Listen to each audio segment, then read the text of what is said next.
మన hands cut చేసినాక opposite side down వచ్చేలాగా వేసుకోవాలి క్లాత్ని. అట్లా నీట్గా అనుకోవాలి.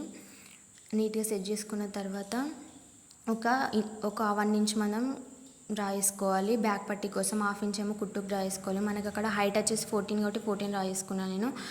చెస్ట్ లూజ్ 8.5, మళ్ళీ 2 ఇంచ్ ఎక్స్ట్రా ఖర్చు కోసం తీసుకోవాలి. ఆ లైన్స్ అనేది అట్లా మనం మార్కింగ్ చేసుకునే దానిపైన డ్రా వేయాలి. డ్రా వేసి పెట్టుకోవాలి.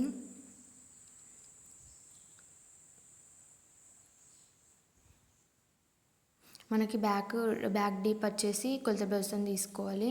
ఇక్కడ నేను షోల్డర్ 5.5 తీసుకుంటున్నా, ఎందుకంటే 30+ బ్లౌజ్ కాబట్టి. 2.25 ఏమో షోల్డర్ నెక్ విడ్త్ తీసుకుంటున్నా. బ్యాక్ డీప్ కూడా 2.5 తీసుకున్నా, మనకి ఎందుకంటే మంచి షేప్ రావడానికి. అట్లా రౌండ్ స్కేల్తో డ్రా చేసుకున్నాం. ఇక్కడ మనం ఆర్మ్ డౌన్ వచ్చేసి 5 తీసుకున్నాను నేను. 1.5 మనం రౌండ్ రావడానికి అట్లా 1.5 తీసుకోవాలి. డ్రా చేసుకొని తర్వాత మెజర్ చేసుకోవాలి. మనకి 7.5 రావాలి. మనకి ఆర్మ్ రౌండ్ 15 ఉంది కాబట్టి 7.5 రావాలి. అక్కడ నాకు 7 వచ్చింది కాబట్టి నేను మళ్ళీ తీసుకున్నా. 6 తీసుకొని మళ్ళీ సేమ్ అట్లనే 1.5 తీసుకొని మళ్ళీ డ్రా చేసుకుంటున్నా రౌండ్. ఇప్పుడు మళ్ళీ మెజర్ చేసుకుంటే అక్కడ 7.5 చెస్ట్ లూజ్ను ఆర్మ్ రౌండ్ అనేది మ్యాచ్ కావాలి. మనకి అక్కడ మ్యాచ్ అయింది. అక్కడ అంతే ఈజీ కట్ చేసుకోవడం. ఇక మనం మార్కింగ్ చేసుకునే దానిపైన